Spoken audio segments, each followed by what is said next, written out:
साईं बाबा हिंदू थे या मुसलमान थे? ये कंट्रोवर्सी हमेशा से ही चली आ रही है कि साईं बाबा किसके भगवान हैं। साईं बाबा हमेशा ही हिंदुओं के भगवान हैं, ये हिंदुओं का कहना होता है, और मुसलमानों का कहना होता है कि नहीं, ये मुस्लिमों के भगवान हैं। लेकिन कुछ लोग ऐसे भी हैं जो ये कहते हैं कि साईं बाबा की पूजा नहीं करनी चाहिए हिंदुओं की, क्योंकि ये मुसलमानों के भगवान हैं, क्योंकि ये तो चीलम पीते थे, ये मुर्गा खाते थे, ये मांस मदिरा पीते थे, खाते थे, तो इसीलिए इनकी पूजा नहीं करनी चाहिए।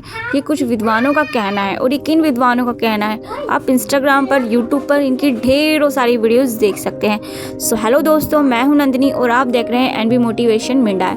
सो आज हम बात करेंगे साईं बाबा के जीवन की कि उनकी असली सच्चाई है क्या।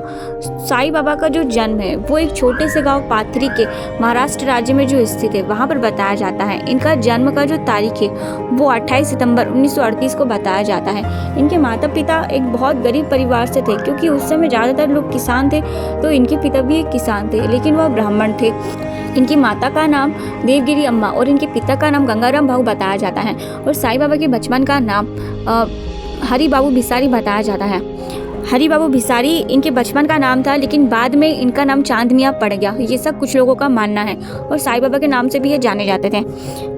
इनका बचपन जो है वह बहुत ही संघर्षपूर्ण नहीं रहा, लेकिन फिर भी अच्छा ही रहा। माना जाता है कि जब ये 4 वर्ष के थे तब इनके माता पिता ने इन्हें एक नीम के वृक्ष के पास छोड़ दिया था, यह कहकर कि यह बच्चा हमारे लिए अशुभ है और इस बच्चे को वह नहीं पाल सकते अब, तो उन्होंने नीम के पेड़ के पास छोड़ दिया। उस समय वहाँ से एक सूफी फकीर गुजर रहे थे जो कि मुस्लिम थे।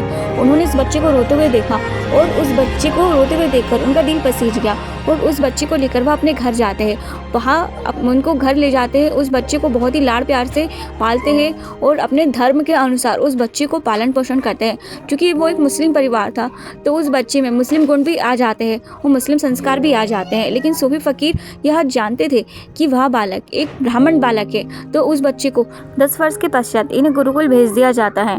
गुरुकुल में शिक्षा लेते हैं। इनके गुरु का नाम वेकुंसा बताया जाता है। कुछ लोगों का ये भी मानना है कि इनके जो गुरु है वो लोहड़ी बाबा के नाम से भी जाने जाते थे, लेकिन इनके असली गुरु जो है वो वेकुंसा थे, जो कि श्री गोपाल राव देशमुख के नाम से जाने जाते हैं। साईं बाबा जब 14 वर्ष की उम्र के हो जाते हैं तो उन्हें उनके गुरु की आज्ञा के अनुसार नगर भ्रमण के लिए भेजा जाता है, लेकिन गुरु की मृत्यु हो चुकी थी और उनकी समाधि एक साई नगर गाँव के पास में एक नीम के पेड़ के पास उनकी समाधि बनाई गई थी। तब सबसे पहले साईं बाबा उस समाधि के पास जाते हैं और वहाँ तपस्या में लीन हो जाते हैं, और वहाँ पर घंटों अपना समय बिताते हैं और तपस्या करते हैं और उनसे बातें करते हैं।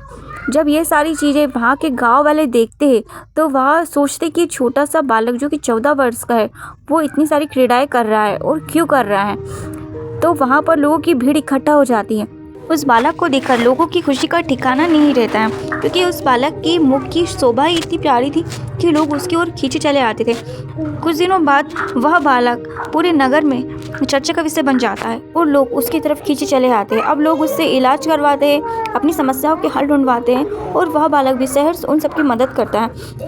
अब कुछ दिनों बाद वह बालक साई नगर ग्राम से वापस चला जाता है अपने गुरुकुल की ओर, और बहुत समय पश्चात वह फिर से साई नगर में वापस आता है। साई नगर में वापस आने के बाद वह क्योंकि अब बड़ा हो चुका था तो वह लोगों की और भी कई तरीके से मदद करना चाहता था, तो उसने बहुत सारी जड़ी बूटियों से विद्या सीखी और वह एक वैद्य बन गया। वैद्य बनने के बाद वह सबसे पहले जब साई नगर में आता है तो वह जितने भी गरीब किसान थे, जितने भी बूढ़े थे, बीमार व्यक्ति थे, उनका इलाज करते थे, और वह भी बिना किसी शुल्क के, क्योंकि उस समय साई नगर में एक वैद्य पहले से ही उपलब्ध थे जिनका नाम कुलकर्णी सरकार था। वह बहुत सारे पैसे लेते थे और ज़्यादातर अमीर लोगों का ही इलाज करते थे, गरीबों का इलाज नहीं करते थे। तब साईं बाबा ने उन गरीब लोगों का इलाज किया और उन लोगों की मदद की। साईं बाबा अब धीरे धीरे इलाज ही कर रहे थे और बहुत सारे कुछ ऐसे चमत्कार भी किया करते थे जो आम लोगों के बस की बात नहीं थी। अब धीरे धीरे साईं बाबा की ख्याति शिरडी ही नहीं और भी दूसरे नगरों में होने लगी थी। साईं बाबा चूँकि एक छोटे से खंडहर जैसे घर में रहा करते थे और वहाँ बहुत सुकून शांति थी, इसीलिए वो स्थान बहुत ही पवित्र माना जाता था। साईं बाबा के भक्तों की बात की जाए तो साईं बाबा के भक्तों की संख्या अनगिनत थी। इसमें बहुत सारे हिंदू और मुसलमान के साथ साथ अन्य कास्ट के लोग भी शामिल थे। और ये ही नहीं, क्योंकि उस समय अंग्रेजों का शासनकाल था, तो इसीलिए अंग्रेज अधिकारी भी उनके पास आया करते थे इलाज के लिए और उनके पास इलाज के लिए आया करते थे। अब कुछ दिनों बाद अब साईं बाबा अपनी विद्या छोड़कर भभूति से इलाज करना स्टार्ट कर देते। कहा जाता है कि उनकी भभूति में भी इतनी शक्ति थी कि वह भभूति से ही लोगों का इलाज कर दिया करते थे और लोगों की सारी समस्याओं का हल किया करते थे। उनकी कुटिया में एक अग्निकुंड हमेशा ही जला करता था, जो कि कभी भी बुझता नहीं था और वह लगातार दिन रात जला करता था, जो कि चमत्कारी माना जाता था।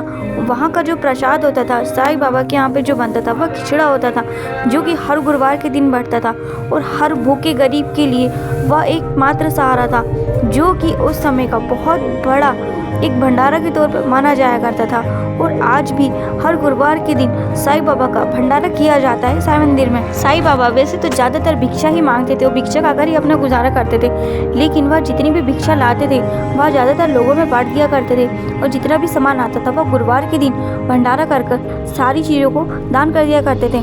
साईं बाबा एक आध्यात्मिक गुरु बन चुके थे और उन्होंने कुछ ऐसे चमत्कार भी किए थे जो कि एक आम इंसान के लिए नामुमकिन थे। उन्होंने 3 दिनों तक समाधि में रहकर स्वर्ग की यात्रा भी करी थी, जो कि एक आम इंसान के लिए नामुमकिन है। अब साईं बाबा को सभी लोग अलग अलग नाम से पुकारा करते थे। मुस्लिम लोग उन्हें चांद मियां के नाम से पुकारते थे और हिंदू लोग साईं बाबा के नाम से पुकारते थे। और भी बहुत सारे लोग थे जो उन्हें मानते थे और उनकी पूजा करते थे और आज भी उनकी पूजा की जाती है। इंडिया ही नहीं, बहुत सारे ऐसे देश हैं जहाँ पर साईं बाबा के बहुत बड़े बड़े मंदिर है और बहुत बड़े बड़े ट्रस्टी भी हैं। साईं बाबा के दुश्मनों की बात की जाए तो इनके दुश्मनों की संख्या असंख्य थी, लेकिन एक ऐसा दुश्मन था जो कि अंतिम समय तक उन्हें अपना दुश्मन मानता रहा। वह था कुलकर्णी सरकार। कुलकर्णी सरकार हमेशा ही साईं बाबा को पाखंडी और नीच समझता था। वह हमेशा ही उनको नीचे दिखाने की कोशिश करता था, लेकिन जब कुलकर्णी सरकार का अंतिम समय आ गया था तब वह भी साईं बाबा का भक्त बन जाता है और उनकी पूजा करता है और वही व्यक्ति साईं बाबा का एक भव्य मंदिर बनवाने की घोषणा करता है और वह बनाता है। क्या कहा यह भी जाता है कि साईं बाबा की मृत्यु एक बहुत बड़ा रहस्य नहीं है। कहा यह जाता है कि साईं बाबा की मृत्यु एक बुखार आने के कारण से हुई थी, क्योंकि वह पहले ही एक बार समाधि ले चुके थे 3 दिनों के लिए और वह स्वर्ग की यात्रा कर चुके थे, लेकिन जब उनका अंतिम समय आता है तो उनकी मृत्यु एक बुखार के आने से होती है।